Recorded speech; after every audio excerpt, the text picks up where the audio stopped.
नमस्कार दोस्तों, कैसे हैं आप लोग। डाउटनेट की रिवाइज इंडिया की सीरीज में आप सभी का एक बारी फिर से स्वागत है। आज के इस लेक्चर की हम बात करें, आज हम कौन सा चैप्टर करने वाले हैं, तो आज हम जो है विकास, यानी कि आपका विकास करेंगे, हमारा भी विकास होगा, आपका भी विकास होगा। इसको कम से कम वक्त में 10 से 15 मिनट में जो है मैं समझाने की कोशिश करूंगा। फुल समरी होगी। डिटेल में तो नहीं पढ़ाऊंगा क्योंकि इतना टाइम भी नहीं है, और रिवाइज इंडिया तो रिवीजन की तरह पढ़ना है आपको।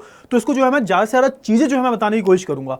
आपकी जो इकोनॉमिक्स है, आपका जो अर्थशास्त्र है, उसका जो चैप्टर है, चैप्टर नंबर 1 ही है ये विकास, इसको हम पढ़ेंगे, ठीक है ना। अच्छा, विकास की मैं बात करूं, विकास का मतलब होता क्या है, विकास है क्या। तो अगर मैं आपसे पूछूं आपके लिए विकास का मतलब क्या है, तो आपके लिए कुछ अलग होगा, मेरे लिए अलग होगा। लेकिन अगर मैं मोटा मोटा देखूं तो विकास का सिंपल सा मतलब होता है कि जब आप पहले से बेहतर हो जाते हो, उसको हम विकास कहते हैं, ठीक है। जैसे कि आपकी 9th में 70% थी, अगर आपकी 10th में 95 आ जाती है तो आपके लिए आपका विकास हो जाएगा कि आपकी 10th में 90% आ गई, मतलब 9th से अच्छी परसेंट आई है। मेरे लिए विकास क्या होगा कि मेरे बच्चों की जो है अच्छे नंबर आ जाए, अच्छे परसेंटेज आ जाए, वो मेरे लिए विकास होगा। कहीं ना कहीं मेरी भी ग्रोथ होगी कि भाई जो बच्चे अमित स्तर से पढ़े वो उनके मार्क्स अच्छे आए, ओवरऑल अच्छे आए, सोशल साइंस में नहीं, पूरे जितने भी सब्जेक्ट्स थे उन सब में अच्छे आए, तो कहीं ना कहीं इससे मेरा भी नाम बनेगा, तो ये मेरा विकास हो जाएगा। तो हम अब जब देश के विकास की बात करते हैं ना, अब यहाँ पे क्या आता है, हम देखो, अब हमने किसकी बात की, हमने सबकी अलग अलग बात कर ली। आपकी बात की मैंने, अपनी खुद की बात की, ऐसी मैं 10 लोगों की और बात कर लूं। लेकिन यहां पर हम किसकी बात करने वाले हैं, इस चैप्टर में हम जो है देश के विकास की बात करने वाले हैं, अपनी कंट्री के विकास की बात करने वाले हैं, कंट्री के डेवलपमेंट की बात करने वाले हैं, ठीक है ना। और जब देश के विकास की बात आती है ना, तो दो चीजें आती हैं। पहली चीज क्या है, ये चैप्टर वैसे मैंने पहले भी पढ़ाया है, आपको समझ में आ जाएगा। तो जब देश के विकास की बात आती है, हम यहाँ पे किसके बारे में बात कर रहे हैं, हम आपके विकास या मेरे विकास के बारे में बात नहीं कर रहे हैं, हम सबके विकास के बारे में बात कर रहे हैं। और जब हम सबके विकास के बारे में बात करते हैं ना, तो हम कहीं ना कहीं देश बीच में आ जाता है, क्योंकि जब देश के विकास की बात होती है तो सबके विकास की बात हो रही होती है ना, कलेक्टिवली।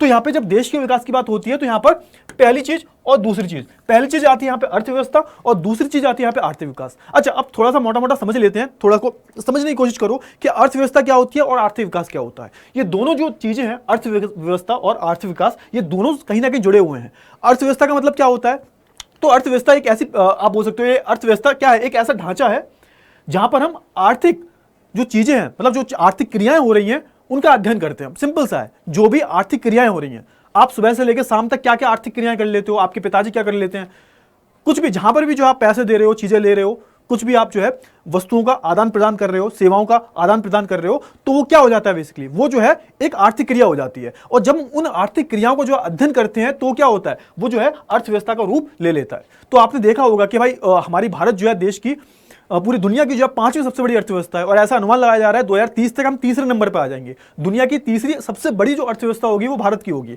तो जो अर्थव्यवस्था जो होती है उसका पता कैसे लगाते हैं, है ना। तो जितने भी क्या हो रहे हैं, जितने भी जो आर्थिक क्रियाएं हो रही हैं, उसके हिसाब से पता लगा लेते हैं। अच्छा, अब यहां पर हम बात करें आर्थिक विकास। अब जब अर्थव्यवस्था की हम बात करते हैं ना, तो ऐसा हो ही नहीं सकता कि आर्थिक विकास आए ना। आर्थिक विकास का मतलब क्या होता है कि जब किसी भी व्यक्ति की जो इनकम है, जो उसकी आप बोल सकते हो जो आय जो है, जब दीर्घ अवधि में बढ़ती है, लॉन्ग टर्म में बढ़ रही होती है। जैसे आपके पिताजी की सैलरी 10 थी, फिर 10 से 15 हो गई, 15 से 20 हो गई। अब जब उनकी आर्थिक स्थिति अच्छी हो रही है, उनका जो आर्थिक विकास हो रहा है, उनके पैसे बढ़ रहे हैं, तो उससे क्या होगा, इससे वो ज्यादा से ज्यादा क्या करेंगे, ज्यादा से ज्यादा जो यहाँ पर आर्थिक क्रियाएं करेंगे। और मैंने क्या बताया कि जब आर्थिक क्रियाओं को हम अध्ययन कर रहे हैं, वो अर्थव्यवस्था होगी। अब ये जो आर्थिक क्रियाएं हो रही हैं, ये बढ़ेंगी कब, जब आपकी आय बढ़ेगी। आपकी क्या बढ़ेगी, आपकी आय बढ़ेगी, आपकी इनकम बढ़ेगी। और जब आपकी इनकम बढ़ेगी तो आपके देश का विकास तो होगा, और जब देश का विकास होगा तो आपकी अर्थव्यवस्था तो आगे बढ़ी रही होगी।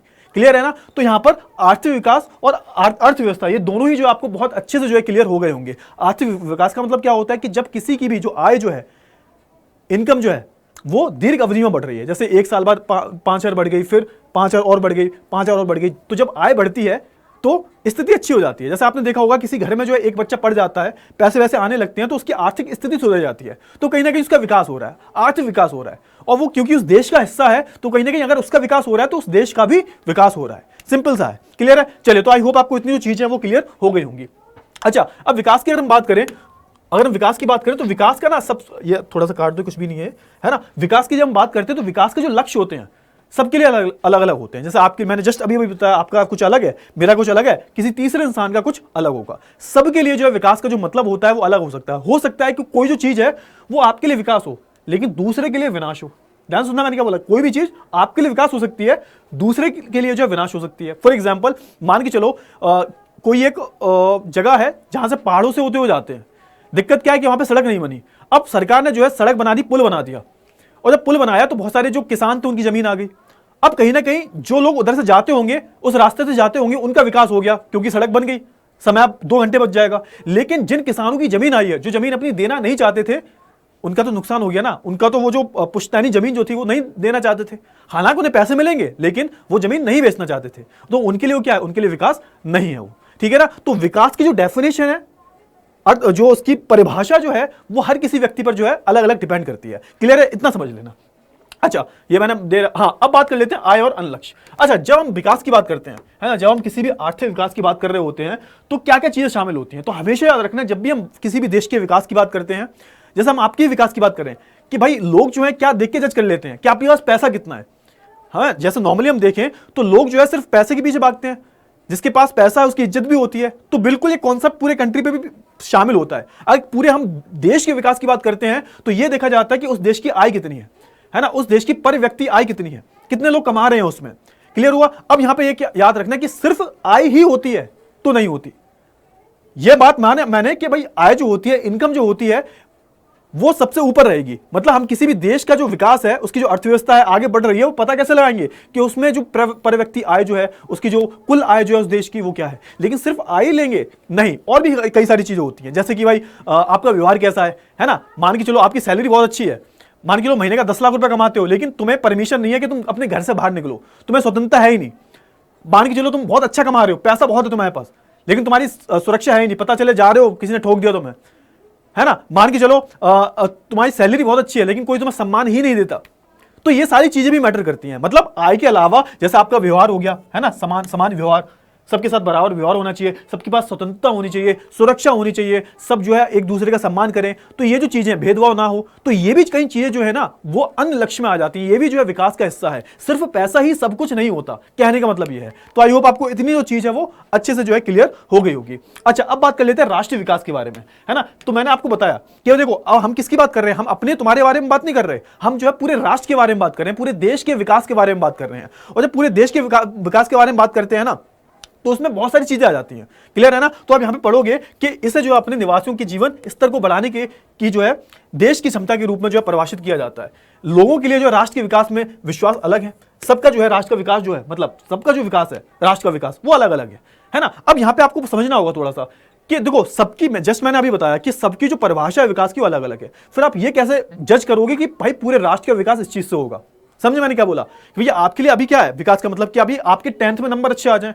मेरे लिए यह है कि भाई आपके जो नंबर हैं वो बढ़िया आ जाए तो मेरा विकास हो जाएगा। लेकिन ये तो मेरा और आपका विकास है ना, कि जब हम पूरे राष्ट्र की बातें करते हैं, पूरे राष्ट्र की, पूरे देश की बात कर रहे हैं, तो इसमें कौन कौन सी चीजें लेंगे हम, है ना। तो इसमें अब क्या होता है, इसमें ध्यान से सुनना, इसमें होता यह है कि भाई जो कलेक्टिवली, मतलब जो होता है ना कि जीवन जीने के लिए क्या चाहिए, रोटी, कपड़ा और मकान। तो भैया देखो जीवन स्तर को सुधारने में जो बेसिक चीजें चाहिए, निम्न स्तर की जो चीजें चाहिए, तो होनी चाहिए। जैसे कि रहने के लिए घर तो होना ही चाहिए, पहनने के लिए बदन पर कपड़े तो होने चाहिए, खाने के लिए खाना होना चाहिए, ये बेसिक नीड्स हैं, ये तो होनी चाहिए, ठीक है। शिक्षा होनी चाहिए, और जो स्वास्थ्य है, स्वास्थ्य व्यवस्थाएं अच्छी होनी चाहिए। तो ये किस में आ जाती है, ये जो है राष्ट्रीय विकास में आ जाती है। हाँ ऑफ कोर्स इसमें आय तो आएगी, आय भी लिख लेना। आय के अलावा मान के चलो भोजन हो गया, है ना। अब ये सारी जो चीजें आय से संबंधित हैं। मान के चलो किसी की आय बहुत अच्छी है, इनकम बहुत अच्छी है, तो ऑब्वियस सी बात है वो भोजन अच्छा खाएगा, शिक्षा अच्छी होगी, है ना, समाज सेवा भी कर सकता है, और अगर उसके पास पैसा है, आय अच्छी है उसकी, तो चिकित्सा भी सही करवा पाएगा वो। तो भैया अगर हम राष्ट्रीय आय की बात करते हैं तो उसमें बेसिक चीजें आती है, जैसे कि आय हो गई आपकी, आय को सबसे ऊपर रखेंगे, याद रखना हमेशा आय को जो है हम सबसे ऊपर रखेंगे। आय हो गई आपकी, समाज सेवा, है ना, चिकित्सा सहायता, उस देश में चिकित्सा कैसी है, क्लियर है ना। तो बहुत सारी जो चीजें होती है वो हम राष्ट्रीय विकास में जोड़ लेते हैं जब हम पूरे राष्ट्र की बात कर रहे होते हैं। क्लियर है ना। आप जो है विभिन्न देश यहाँ राज्यों में अंतर कैसे करेंगे। अच्छा, अब यहाँ पे क्या है, अब जब आपको हर एक राज्य को कंपेयर करना है कि कौन सा राज्य कौन सा आगे है, तो उसमें हम क्या देखते हैं बेसिकली, जैसे आप मान के चलो कोई भी जैसे देश को जैसे हम बहुत सारे देशों को कंपेयर करते हैं, उन्हें हम कंपेयर करते हैं तो किस बेसिस पे करते हैं। तो दो चीजें होती हैं, है ना। एक होता है भाई राष्ट्रीय आय, और दूसरा होता है प्रति व्यक्ति आय। राष्ट्रीय आय क्या होता है, जैसे यहां पर भाई बता रहे हैं कि देशों की तुलना कैसे करते हैं, तो देशों की तुलना करने के लिए आय एक प्रमुख विशेषता है। तो हमेशा याद रखना आय हमेशा सबसे ऊपर रहेगी। कि अगर आप राज्य को कंपेयर कर रहे हो, अलग अलग राज्यों को, यूपी को बिहार से, बिहार को यूपी से, बिहार को मध्य प्रदेश से, अलग अलग राज्यों को कंपेयर कर रहे हो, या फिर अलग अलग देशों को, जैसे हम इंडिया को चाइना से कंपेयर कर रहे हैं, इंडिया को यूएसए से कंपेयर कर रहे हैं, तो हम कौन से कारक लेते हैं। तो सबसे पहले क्या लेंगे हम, सबसे पहले हम लेंगे आय, है ना। आय एक जो है प्रमुख कारक होता है। क्लियर है। अच्छा, उच्च आय वाले देश जो है विकसित देश कहलाते हैं। याद रखना हमेशा जिनकी आय बहुत ज्यादा होती है विकसित देश होते हैं, और जिनकी आय जो है थोड़ी सी कम होती है तो वो विकासशील हो जाते हैं, है ना। जिनकी आय बहुत ज्यादा कम होती है वो अविकसित कहलाते हैं, है ना, अंडर डेवलप्ड कहलाते हैं। क्लियर है। अब आय की हम बात करें तो यहां पर दो चीजें आती हैं, एक तो आती है राष्ट्रीय आय और एक आती है प्रति व्यक्ति आय। इन दोनों का मतलब समझो। राष्ट्रीय आय का मतलब क्या है कि एक वर्ष में उस देश में जो उत्पादन हुआ है ना, उत्पादित देश की वस्तुओं और सेवाओं की कुल मूल्य के योग को हम क्या बोल देते हैं, राष्ट्रीय आय बोलते हैं। मतलब उस देश में एक साल में, कोई भी एक वर्ष की बात करें हम, तो कितनी वस्तुओं का आदान प्रदान हुआ है, कितनी सेवाओं का आदान प्रदान हुआ है, ये क्या हो जाएगी, ये जो है उस देश की टोटल आय निकल के आ जाएगी। क्लियर है। अब दिक्कत क्या है यहां पे, दिक्कत ये है कि अब हर देश में पॉपुलेशन अलग अलग है। जैसे हम क्यों बोलते हैं आज के टाइम पर जो स्विट्जरलैंड जो है वो भारत से बहुत ज्यादा डेवलप्ड है, बहुत ज्यादा विकसित है, क्योंकि अगर स्विट्जरलैंड की अगर आप राष्ट्रीय आय देखोगे, टोटल जो नेशनल इनकम देखोगे राष्ट्र की आय, तो भारत से बहुत कम है, लेकिन फिर भी जो है भारत विकसित देशों में नहीं आता, वो उसकी गिनती जो है विकसित देशों में होती है। स्विट्जरलैंड की बहुत ज्यादा अमीर देश है वो। तो यहां पे दिक्कत क्या है, यहां पे एक फैक्टर जो आ जाता है वो याद रखना है आपको, वो है जनसंख्या। क्योंकि हर एक देश की जनसंख्या अलग अलग होगी, तो अगर आप कुल आय निकालोगे, है ना, राष्ट्रीय आय जो निकालोगे आप, टोटल जो इनकम आएगी वो हर देश की अलग अलग होगी। अब समझ रहे हो यहां पे बोल क्या रहा हूं मैं। जैसे इंडिया की बात करो, इंडिया में जो है 1 लाख की पॉपुलेशन है, मान के चलो इंडिया में जो है 1 लाख की जो है पॉपुलेशन है ना, और स्विट्जरलैंड की हम बात करें उसमें जो है 1000 की पॉपुलेशन है ना। अब ये जो 1 लाख लोग जो हैं ये 1000 रुपए भी कमा रहे हैं, तो ये कितना आ गया टोटल, तो ये टोटल निकल के आ गया 1 लाख को अगर 1000 से मल्टीप्लाई कर देंगे हम, तो ये 3 जीरो आगे लगा दो, इकाई, दहाई, सैकड़ा, हजार, 10,000, लाख, 10 लाख, करोड़, 10 करोड़, 10 करोड़ आ गया, है ना। अब यहां पे देखना, अब 1000 लोग यहां पर 2000 रुपए भी कमा रहे हैं, तो कितना हो रहा है, तो ये 20 लाख रुपए हो रहा है। अब कहने को इसकी कुल आय जो है 20 लाख है, इसकी 10 करोड़ है, लेकिन यहां पे ये भी तो देखो कि यहां पे टोटल पॉपुलेशन भारत की कितनी ज्यादा है, तो टोटल आय जो होगी, ये जो नेशनल इनकम जिससे आप बोलते हो, ये तो ज्यादा आएगी। तो आप क्या बोल सकते हो, आप बोल सकते हो कि राष्ट्रीय आय जो होता है एक सही कारक नहीं होता, राष्ट्रीय आय जो है एक सही कारक नहीं है। फिर सही कारक क्या है भाई, तो सही कारक होता है प्रति व्यक्ति आय। इसे हम इंग्लिश में बोलते हैं औसत, हिंदी में बोलते हैं औसत आय, या फिर इसे इंग्लिश में हम बोल सकते हैं एवरेज इनकम। अब इसको हम क्यों लेते हैं, तो एवरेज इनकम में प्रति व्यक्ति आय जो होती है वो आ जाती है, मतलब पर व्यक्ति कितना कमा रहा है। जैसे मान के चलो मैंने टोटल आय, जो टोटल कितना है 10 करोड़ है, 10 करोड़ है भारत का, लेकिन पॉपुलेशन कितनी है भाई, सॉरी, ये टोटल जो पॉपुलेशन कितनी है, 1 लाख है, टोटल पॉपुलेशन 1 लाख है, लेकिन यहां पे ये देखो ना कि पर बंदा कितना कमा रहा है, हर बंदा 1000 रुपए कमा रहा है ना। तो प्रति व्यक्ति आय क्या, इसे औसत आय बोलते हैं, जिससे जो है किसी देश की कुल आय को पूरी जनसंख्या विभाजित, किसी भी देश की पूरी जो आय है, पूरी इनकम जो है, किसी देश की इनकम है 10 लाख, है ना, पूरी इनकम जो है 10 लाख है, उसको जो है उस देश की पॉपुलेशन के साथ डिवाइड कर देते हैं। तो वही तो लिखा हुआ है, जिसे जो है किसी देश की कुल आय को पूरी जनसंख्या से विभाजित करके जो है परिभाषित किया जाता है। तो पूरी देश की कोई जो कुल आय है, पूरे देश की मान के चलो भारत की जो कुल आय है वो है 10 करोड़, मान के चलो 10 करोड़ बहुत ज्यादा हो गया, 10 लाख मान लो, मान के चलो भारत की जो टोटल पॉपुलेशन है वो है 10 लाख, तो 10 लाख नहीं, सॉरी, 10 लाख आय है भारत की जो पूरी आय जो है वो 10 लाख है ना। और अगर हम बात करें स्विट्जरलैंड की, वो है यहां पर मान के चलो 5 लाख। अब यहां पे देखना, यहां पे खेल देखना आप, अब भारत की जो पॉपुलेशन है वो है 10,000 और इनकी जो पॉपुलेशन है वो कितनी है, वो है सिर्फ 1000। अब 5 लाख को जो 1000 से मल्टीप्लाई, 1000 से डिवाइड करोगे, मतलब ये टोटल जो 5 लाख जो टोटल आय है, उस पॉपुलेशन कितनी है 1000, तो 1000 से जब भाग दोगे इसको, कितना आएगा, 3 से 500, ये कितना है देखो, ये 10 लाख है ना। इसको जो है जब अब 10,000 से 100 रुपए आ रहा है, प्रति व्यक्ति आय कितनी आ रही है, 100 रुपए, क्यों, यहां पे पॉपुलेशन बहुत ज्यादा है, यहां पे कितनी आ रही है, 500 रुपए आ रही है। तो प्रति व्यक्ति आय स्विट्जरलैंड की कितनी है, 500 रुपए, भारत की सिर्फ 100 रुपए, क्यों, यहां पे पॉपुलेशन आ गई ना भाई, जनसंख्या आ गई, जिस देश की जनसंख्या ज्यादा होगी ऑब्वियस सी बात है उसकी जो राष्ट्रीय आय ज्यादा आएगी। तो हम किसको कैलकुलेट करते हैं, हम जो है प्रति व्यक्ति आय को ही निकालते हैं, हमेशा याद रखना, हम हमेशा प्रति व्यक्ति आय को ही निकालते हैं। तो उसके लिए हम जो टोटल आय जो होती है उसको जो है उस देश की पॉपुलेशन जो जनसंख्या उसके साथ विभाजित कर देते हैं, तो एक सही फिगर मिल जाता है, तो हम इसको नहीं लेते। क्लियर है, आगे बढ़ते हैं। अब जब बात कर लेते हैं वर्ल्ड बैंक की, जो वर्ल्ड बैंक है ना बेटा, ये हर साल रिपोर्ट निकालता है ना, ये हर साल रिपोर्ट निकालता है, और ये सिर्फ जो है आय के आधार पर रिपोर्ट निकालता है। तो उसने बोला है कि किसी भी देश में जो प्रति व्यक्ति प्रति वर्ष जो आय है वो $12,616 है प्रति वर्ष, प्रति व्यक्ति आय, है ना, इसकी बात कर रहे हैं, ये वाली इसकी बात करी जा रही है ना। तो वो जो देश है वो कैसा होगा, 2012 का डेटा है, तो वो जो देश होगा वो विकसित देश में आएगा। लेकिन यहां पे बोला है कि $1035 से इसकी कम है, $1035 या उससे कम है, तो वो जो है निम्न देश की श्रेणी में आएगा, कम जो है यहां पर इनकम वाले देशों में आएगा। क्लियर है। भारत की हम बात करें तो भारत की जो है 2011 का डेटा देखें, 2012 की बात करें हम, तो उसके अकॉर्डिंग जो है भारत की $1530 थी, यानी कि भारत जो है ना ज्यादा बहुत कम है, ना बहुत ज्यादा है भारत की, है ना, तो भारत भी एक निम्न देशों की श्रेणी में आता है। अब तो खैर और बढ़ गया होगा। क्लियर है ना। चलिए अब बात कर लेते हैं किसके बारे में, आय और अन्य मापदंड की बात कर लेते हैं। अच्छा, अब यहां पे क्या होता है, आय के अलावा हमने पैसे की बहुत बात कर ली, पैसे को हम सबसे ऊपर रखेंगे, लेकिन उसके अलावा भी काफी सारी चीजें हैं, जैसे कि भाई साक्षरता दर होगी, लोग पढ़े लिखे कितने हैं, है ना। इसमें बेसिकली शुद्ध उपस्थिति अनुपात आ जाता है कि लोग कितने बच्चे जो है पढ़ने लायक जो बच्चे हैं वो उनमें से कितने स्कूल जा रहे हैं, उसका हम पूरा क्या निकाल लेते हैं, उसका पूरा हम मतलब बच्चे जो हैं कितने स्कूल में उपस्थित हो रहे हैं और कितने बच्चे स्कूल जाने लायक है टोटल, उसका अनुपात निकाल लेते हैं हम। ठीक है ना। तो साक्षरता दर में 7 साल से ऊपर के जो लोग हैं जो पढ़ना लिखना जानते हैं वो आ जाते हैं। शिशु मृत्यु दर क्या होता है भाई, शिशु मृत्यु दर की हम बात करूं तो इसमें बेसिकली सिंपल से हम निकालते हैं कि 1000 बच्चों में 1000 बच्चे पैदा हुए, 1 साल क्रॉस करने से पहले कितने बच्चों की मौत हो गई, उसको हम शिशु मृत्यु दर बोल देते हैं। केरला का सबसे कम है ना। तो देखो बॉडी मास इंडेक्स बोल देते हैं भाई। बॉडी मास इंडेक्स क्या होता है भाई, ये जो है ये बेसिकली बताता है कि आपकी हेल्थ कैसी है काइंड ऑफ।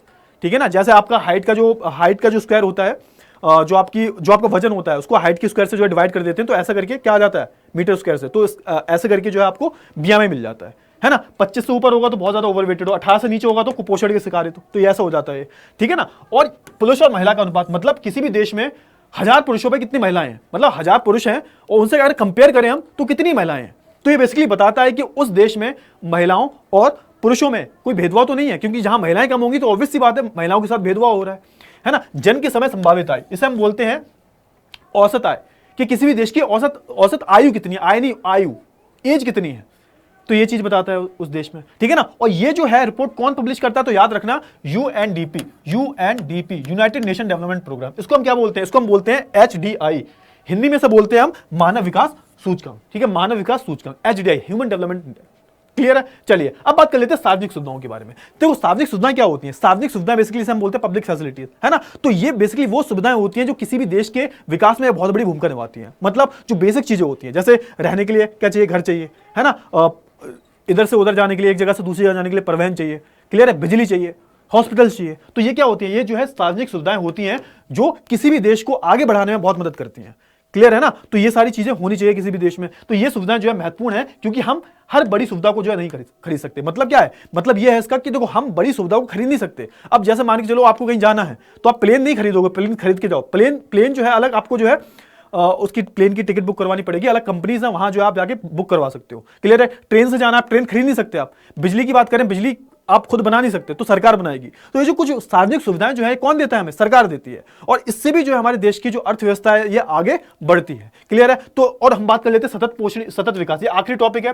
तो ये विकास कैसा है बेसिकली, तो सतत विकास की हम बात करें तो हमें यहाँ पे अपने विकास तो करना ही करना है, उसके साथ साथ हमें अपने पर्यावरण का भी ध्यान रखना है, और हमारी जो फ्यूचर जनरेशन है, जो हमारी आने वाली पीढ़ी है, उसका भी ध्यान रखे हमें जो है अपने संसाधनों का इस्तेमाल करना है और अपना सतत विकास करना है। मतलब हम अपने पर्यावरण को भी नुकसान ना पहुंचाएं और अपनी फ्यूचर जनरेशन के लिए भी जो है कुछ छोड़ के जाए, तो उसको हम बोलते हैं सतत विकास। क्लियर है। तो इसी के साथ आपका जो विकास है वो हो चुका है आई गेस। ठीक है ना। चलिए तो एंड करते हैं इस क्लास को, मिलेंगे हम अगली क्लास में, तब तक के लिए गुड बाय, टेक केयर।